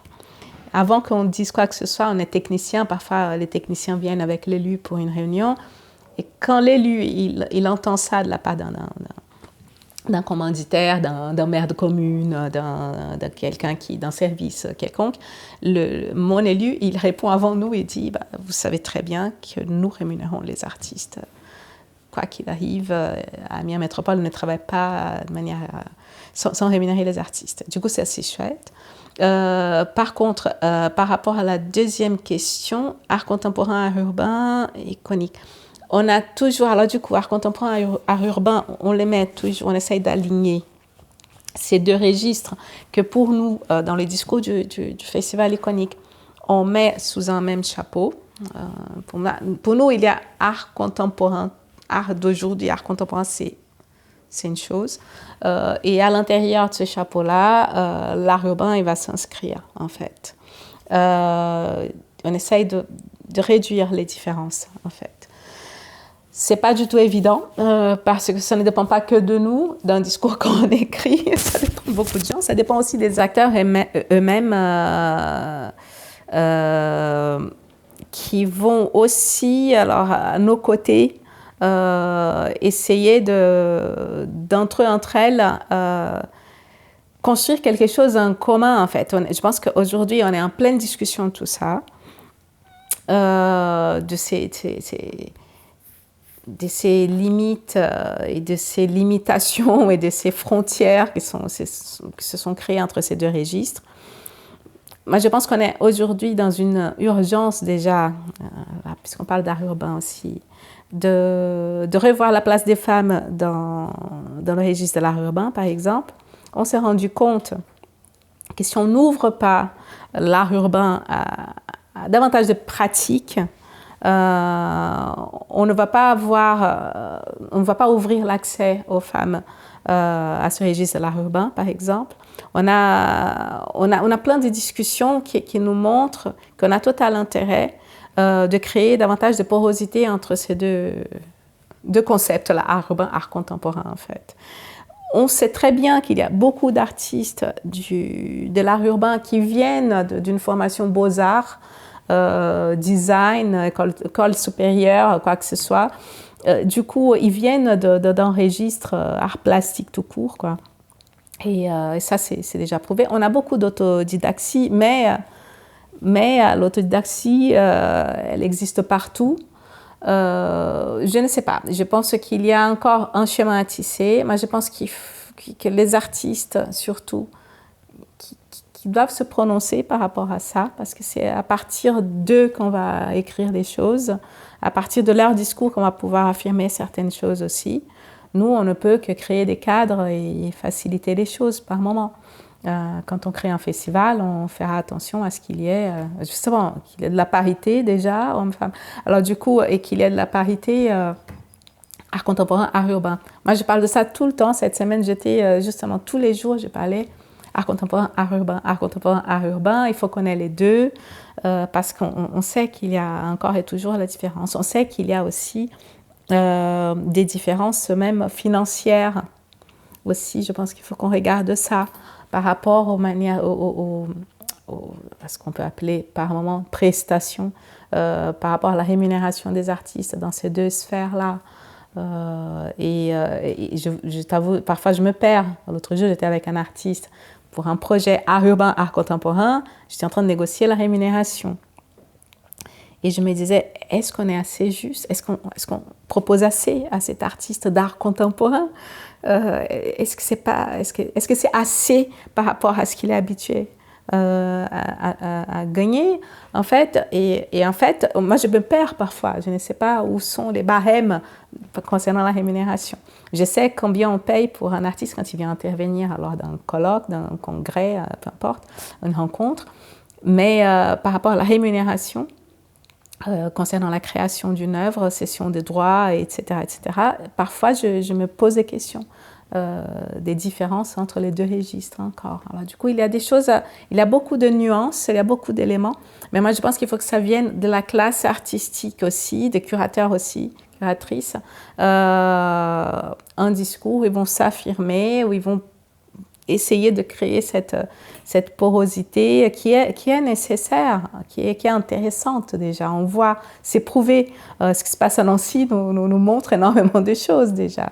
Hein, que ces temps de porosité dans l'espace public déjà, et dans les musées c'est encore mieux, mais dans l'espace public c'est déjà phénoménal. Quand on traverse un musée, là, je l'ai traversé là, du hall d'entrée jusqu'ici, et on voit tout le monde là ensemble, c'est magnifique, c'est naturel pour moi en fait. C'est naturel. Mais comme tu dis, tu te poses des questions sur les rémunérations. Qui est plus cher? L'artiste d'art urbain à la bombe ou l'artiste du White Cube? L'artiste du... Alors justement, c'est ça. Alors, l'artiste de la bombe, il coûte normalement... Alors, il y a beaucoup de choses. Il y a l'artiste... Il y a une sorte de marché de l'art aussi, dans cette histoire aussi, dans tout ça. Il y a la renommée de l'artiste. Il y a le matériel. La bombe, elle coûte moins cher que la peinture. Et si on fait au pinceau, on fait pas à la bombe, ça change aussi les choses. L'artiste du White Cube... il y a plusieurs sortes d'artistes White Cube en fait aussi. Quand on travaille avec l'émergence et quand on a un confirmé à côté, on ne sait pas comment on fait non plus. Il y a un énorme déséquilibre partout en fait. Mais j'aurais tendance à dire que les institutions et les collectivités, quand on vient chercher un artiste d'art urbain, on vient avec cette idée qu'on peut payer moins un artiste d'art urbain. Je me bats à l'intérieur de mon service parce que je ne suis pas complètement responsable du Festival Iconique. Je suis l'une des têtes. On a conçu le parcours art urbain, moi et 2 collègues. Aujourd'hui, on n'assure pas la coordination, mais d'une certaine manière, on est, entre guillemets, responsable de tout ce qui est artistique. C'est-à-dire, on est responsable de l'artistique, mais on n'a pas la main sur le budget, par exemple. Et pour nous, c'est un vrai travail. Ça prend beaucoup de temps de négocier justement le montant qu'on va allouer aux artistes chaque année. Et de faire comprendre justement qu'un artiste d'art urbain, il fait un travail qui est, en plus de tout, extrêmement physique, en plus de tout. Hein, rien que ça. Après, on a besoin de matériel. Ce matériel sur un budget, il va peser énormément. Si on a alloué une nacelle, c'est énorme. Et après, on a les conditions. Rémunération, on a plein de choses. Très souvent, on se retrouve avec des enveloppes qui ne correspondent pas à une rémunération juste, en fait, par rapport à ces personnes. Parce que souvent, on va oblitérer la partie recherche, la partie réflexion, la partie maturation d'un travail de l'art urbain, précisément parce qu'il y a aussi un peu cette mythologie du graffeur qui pisse du graphe comme il respire. Tout à fait. Une certaine spontanéité artistique, le graffeur véhicule des muses, qui va bomber toute une ville en un geste colonisateur de l'espace, ce qui est un discours très masculiniste, et surtout qui dessert les artistes eux-mêmes, parce que du coup on part du principe que tout ça, ça pousse tout seul dans la tête de Jupiter, et que voilà, on pose. Et ça se mature quand? Ça se travaille quand? Ça se documente quand? Est-ce que c'est ce genre de choses que tu essayes d'expliquer, de porter avec les artistes? Exactement, puisque quand on fait les choix, quand on fait le choix des artistes, alors que ce soit par appel à projet, que ce soit par invitation, on va chercher ce professionnel que pour nous a une valeur, point. Hein, et la valeur pour nous, on connaît très bien. Et qu'il s'agisse art contemporain et art urbain, pour moi, c'est pareil. c'est justement la valeur qu'on applique à quelqu'un qui mène un travail de recherche sérieux et solide, et qui a une profondeur aussi dans le cadre de la réflexion, et qui ne va pas arriver avec quelque chose de one-shot, une formule magique à quelques couleurs, à plusieurs couleurs. C'est vraiment un professionnel qui passe du temps et qui a déjà passé du temps, qu'il soit jeune ou qu'il soit plus âgé. Ce sont des personnes qui mènent des investigations, qui doivent vraiment se nourrir et préparer effectivement ce qu'ils présentent. Et qui argumentent très souvent, nos artistes, ils ont un discours qui est très très bien ficelé. Et il y a ça aussi, cette image qu'on va ouvrir la porte et qu'on va voir... c'est vrai qu'ils arrivent avec le pantalon tout pourri, avec plein de peinture. Ils arrivent tout peints, les cheveux, ils ont plein de peinture. Mais ce sont des personnes extrêmement construites, des personnes qui voyagent, des personnes qui élaborent les théories, qui élaborent des méthodes. Et très souvent, on est très étonné de la manière de travailler. Et on se dit toujours, il a fait tout ça en une semaine, c'est impressionnant. Et c'est nickel, hein, c'est propre. C'est des mots qui sont très colonisateurs aussi. Il y a le mot propre. C'est propre, c'est très compliqué. Alors du coup, oui, c'est de la peinture. Moi, j'ai dit très souvent, c'est de la peinture. Et c'est de la peinture, comme ça peut être une peinture muraliste, comme ça peut être une peinture sur toile, comme ça peut être tout simplement une petite peinture, petit format. C'est de la peinture avec le soin qu'un artiste peut apporter à une peinture, un travail de qualité. Ça, c'est très compliqué, effectivement. Et même quand on travaille avec les vandales du graphe, qui ont aussi leur méthodologie et qui ont aussi leur recherche, qui ont aussi un travail qui est solide et qui ont un discours vandale, un discours qui se fonde sur l'histoire, dans l'histoire de l'art aussi, de l'art contemporain, avec des références, avec énormément d'invention aussi, hein, et d'originalité. Et c'est ça aussi, ce mot. Ça parle aux gens quand on dit c'est original. Ah oui, ça c'est vrai, on ne peut pas nier. Il y a des mots qui nous aident beaucoup à faciliter, vraiment d'avancer, de faire avancer la conversation et de convaincre aussi. C'est original, il ne fait pas la même chose tout le temps, partout. C'est quelqu'un qui a une valeur, et là on va expliquer la valeur et la qualité. On parlait avec Cécile Couteau de la Fédération de l'art urbain par rapport à la question de la place des femmes. Et très souvent, l'argument utilisé, c'est on cherche de la qualité dans le travail artistique. On ne cherche pas un homme ou une femme. OK. Alors, expliquons. Qu'est-ce que c'est que la qualité? Alors, quels sont les critères qui vont établir la qualité pour vous? Ça, on n'a jamais discuté de ça. Mais c'est le moment peut-être de poser cette question. Et aux personnes qui choisissent que des hommes pour intervenir dans les festivals, mais aussi à nos collègues quand ils viennent nous dire ça coûte trop cher. Il faut quand même qu'on apprenne à rédiger ces critères de qualité pour qu'on puisse les sortir en réunion, nous, et pour que les autres aussi puissent essayer d'argumenter quand ils disent qu'ils vont chercher de la qualité et pas une femme. Et que seraient ces critères de la qualité? Wow. Quelques-uns, quelques pistes. Oui, quelques pistes. Alors déjà, moi, je passerai par justement la recherche associée au travail de cet artiste. Déjà, on voit dans le parcours d'un artiste d'où il vient, où il est. Il ne fait pas très souvent la même chose, hein, et il n'a pas l'obligation de faire la même chose, ni l'obligation de se renouveler. Il peut faire la même chose depuis toujours, ou il peut faire plusieurs choses pendant une période. Mais c'est la clarté de son discours quand il parle de son travail déjà, comme il se présente et comme il présente ce qu'il fait. C'est-à-dire, il faut l'écouter. Déjà, il faut le voir. Il faut aller le voir. Moi, j'ai dit, on ne fait pas une exposition sans aller chez l'artiste, voir son travail, tout ce qu'il a dans son atelier, dans son studio, et de se situer dans son monde, un peu, dans son milieu, dans son écosystème à lui, en fait. Du coup, c'est ça déjà, d'essayer de comprendre d'où il vient, à quoi il vient et comment il présente ce qu'il est et ce qu'il fait. Ça, pour moi, c'est la première manière. Ça peut m'ouvrir les portes. Et après, on a tout ce qui est technique, si on veut aussi, hein, son usage de la technique, son discours à propos de la technique et comment il va travailler les matériaux, comment il fait ses choix, comment il va développer, même ceux qui travaillent la bombe, comment il va développer son travail à la bombe. Il a tellement de manières de travailler avec cet objet bombe qui est juste là, qui est tellement impressionnant. Le pinceau, il y en a qui font des peintures murales de, je ne sais pas, de 200 mètres carrés, j'exagère, mais au pinceau. Et du coup, là, tu te dis, mais c'est pas possible. Mais c'est impressionnant. Et du coup, la qualité en peinture, on peut voir de plusieurs manières. Et après, on peut voir aussi les sujets, la thématique, l'abordage de certains thèmes et de ce qu'ils nous proposent aussi comme thématique.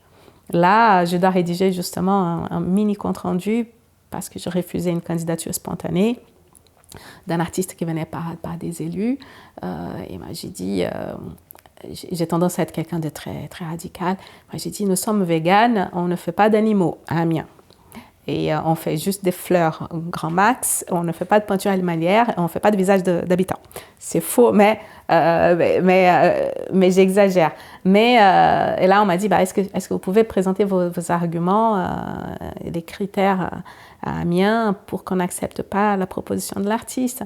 Parfois, pour nous, on est dans une ville patrimoniale, on n'est pas très loin d'une cathédrale qui a 800 ans. On est vraiment sur le périmètre UNESCO, d'une ville et pays d'art et d'histoire. On a ce label-là. Du coup, ça nous impose déjà un recul. Et on ne peut pas utiliser toutes les couleurs qu'on veut, quand on veut, là où on veut. Il faut qu'on puisse aussi s'adapter au lieu. Alors, l'art dans l'espace public, c'est ça aussi. Il va s'inscrire dans une stratégie vraiment d'urbanisme et d'architecture de la ville, de la collectivité, la nôtre. Parce qu'on ne peut pas accepter le mignon singe, la tête du singe qui est très mignonne, mais extrêmement colorée, à côté de la cathédrale. Par exemple, ça peut être un critère. Hein. Mais les critères, on peut aussi les élaborer en fonction aussi de ce qui nous est proposé. Parce que c'est en regardant ce qui nous est proposé qu'on va se dire « Ah non, ça, effectivement, ne nous convient pas parce que tels éléments. » Et on peut avoir des critères qui ne vont pas bouger. Ce sont les critères justement concernant le parcours de l'artiste, son discours à propos de son travail, le côté important de la recherche et la force de la recherche et la capacité d'abordage aussi de certaines thématiques sont pertinentes par rapport à ce qu'on fait nous aussi. Du coup, on a des critères qui ne bougent pas et des critères qui vont forcément passer à exister puisque, ça, on n'avait pas pensé à ça, mais ça, on ne veut pas pour nous. Ça, on peut les élaborer. Les critères, ce qui est intéressant, c'est que ces critères-là, ils ne sont pas figés dans le temps. C'est pour ça que je reviens à cette histoire des conversations avec les architectes de bâtiments de France, les collègues du patrimoine qui ont tendance à être très réfractaires, les collègues des musées de beaux-arts qui ont tendance aussi, les conservateurs, conservatrices, à être dans une position aussi de « attention, on n'ira pas aussi loin que vous ». Et de négocier parce que, heureusement, le monde change, les idées changent, les concepts changent, les actualités et les enjeux ils changent. Alors comme l'art justement va répondre à ces enjeux-là ou pas, tout se transforme en fait. Et dans ces critères, on parlait justement de la place des femmes, de la place des personnes racisées dans toutes nos villes et nos espaces publics. Est-ce que ça fait partie des critères? Alors, ça aurait dû faire partie des critères, partout. Moi, je serais plutôt dans ce sens-là, je suis très radicale en tant que Fabiana de Moraes. En tant que professionnelle dans une collectivité, je ne peux pas l'imposer. Il faut que ça se fasse en concertation avec plusieurs personnes et plusieurs instances. Ça ne dépend pas que de moi. C'est-à-dire qu'à Amiens, aujourd'hui, la question de la parité, on est loin encore de l'exercer comme on aurait souhaité. On n'a pas autant de femmes que d'hommes dans nos parcours art urbain et dans nos œuvres dans l'espace public d'Amiens. La question des personnes racisées, très délicat, puisque déjà, dans l'art urbain, on en voit très peu par rapport à l'art contemporain aujourd'hui. On voit très peu dans l'art urbain des personnes non blanches. Très peu, effectivement. Et quand elles viennent C'était le cas. Là, on a examiné des dossiers dans le cadre de la saison France-Brésil, parce qu'on fait un partenariat cette année. Dans ce cadre de la saison France-Brésil de l'Institut français, on a reçu des dossiers brésiliens à examiner en jury. Et il y avait beaucoup d'artistes racisés brésiliens, mais qui sont dans une démarche justement d'un art qui se veut décolonial et qui interroge les questions coloniales aujourd'hui. Et ça ne correspond pas, alors là je parle des critères, ça ne correspond pas à ce qu'on s'attend à voir à Amiens aujourd'hui dans l'espace public, puisque ces questions ne sont pas abordées dans la société déjà, dans cette histoire de la micropolitique amiénoise. On est dans une zone du nord de la France, dans une région qui est déjà très, très éloignée en fait de ces questions encore, malgré la présence, une belle présence d'une communauté nord-africaine à Amiens. On a très peu de subsahariens à Amiens, par exemple. Mais du coup, ce sont des questions qui ne touchent pas directement les Amiénois. Et du coup, en jury, j'ai vu comment les collègues ont réagi à des propositions qui étaient vraiment décoloniales, avec un discours très fort politique des artistes brésiliens. Du coup, ces candidatures, elles n'ont pas été retenues parce que voilà, ça ne nous correspond pas. Et du coup, c'est difficile d'appliquer partout ces critères-là, mais il faut continuer d'en parler. Il faut continuer d'en parler parce que ça, petit à petit, ça commence à entrer dans les habitudes aussi. Et ça va se terminer par, je ne sais pas, je pense que ça viendra.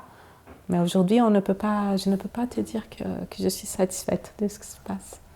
Parce que tu parlais justement de cette radicalité d'une scène brésilienne et de la situation en France, la question de l'afroféminisme qui existe en France, mais que nos collectivités découvrent au mieux. Retour à l'envoyeur, du coup, et peut-être pour finir aussi, retour à Lygia Clark. Tu disais que c'est l'artiste qui t'a marqué le plus profondément. Toutes ces questions-là traversent le travail de cet artiste et de sa génération, mais plus que les interrogations sur le genre, les quotas, les critères et tout ça, c'est plutôt cette interrogation autour du populaire, de l'élitaire et de l'appartenance, de l'art, à qui appartient l'art. Est-ce que aujourd'hui cette scène brésilienne, cette tradition brésilienne nourrit ton travail de curatrice en France ? Beaucoup. Cette tradition brésilienne, c'est drôle de parler de la tradition d'un pays aussi jeune, oui, mais ça existe, d'un pays qui est devenu Brésil à la fin du 19e siècle.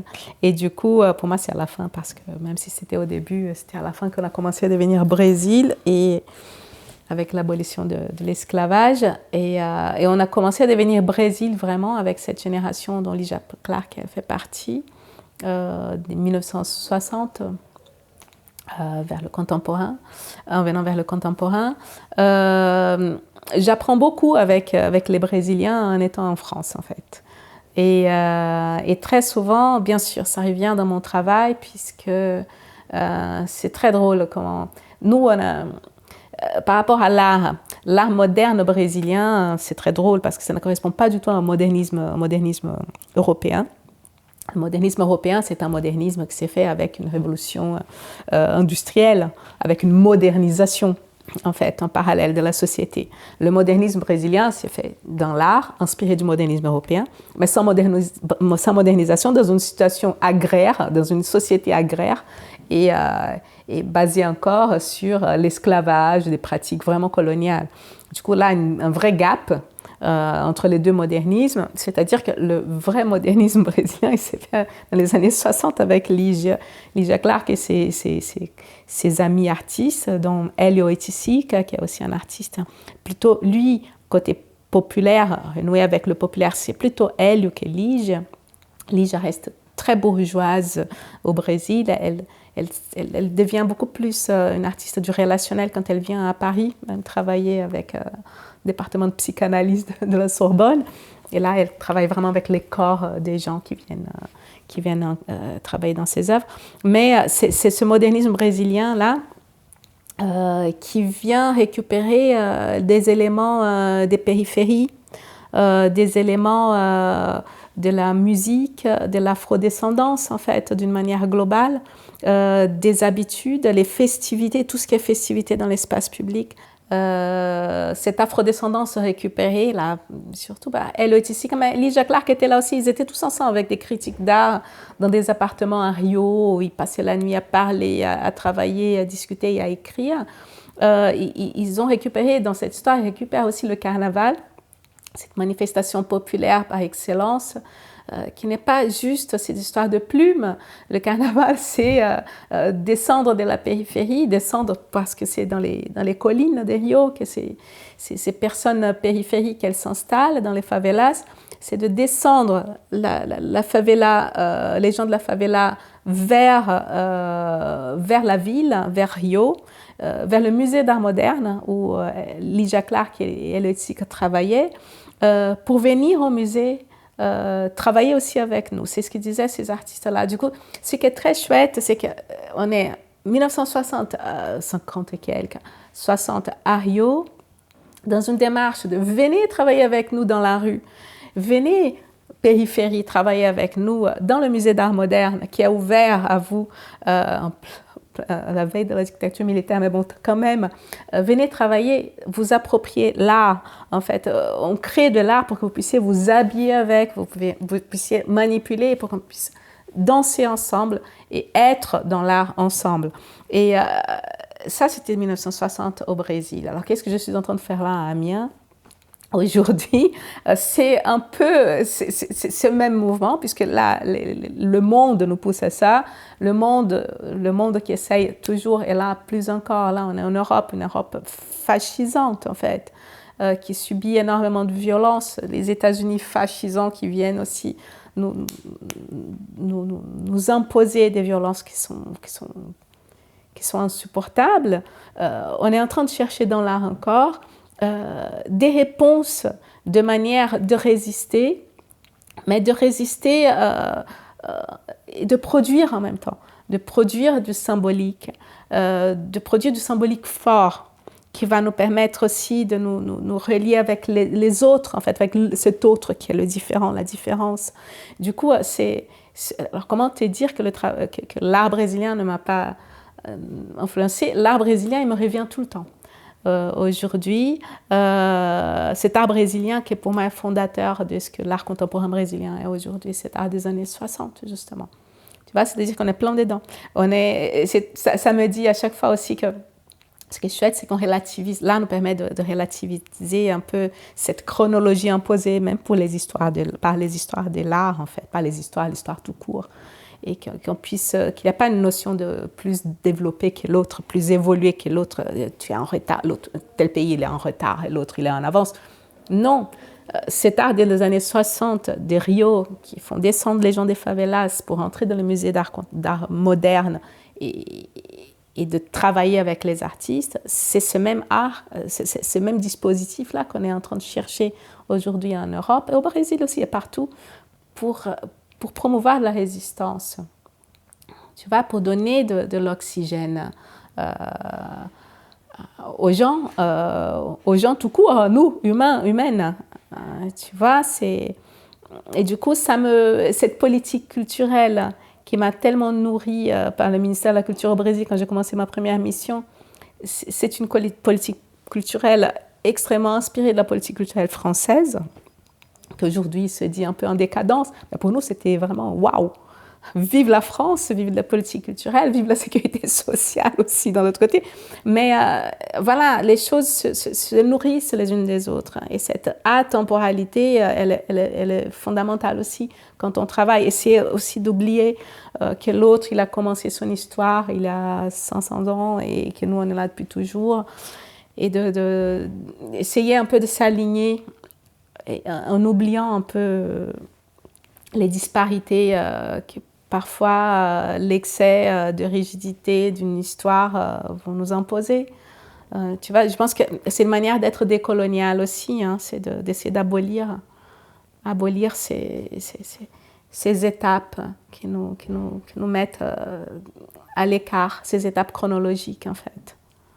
En finir avec l'idée de progrès, c'est une très belle manière de conclure cette conversation que j'aimerais beaucoup pouvoir poursuivre et que j'espère que nous allons poursuivre en off. Merci beaucoup Fabiana. Merci beaucoup Susanna.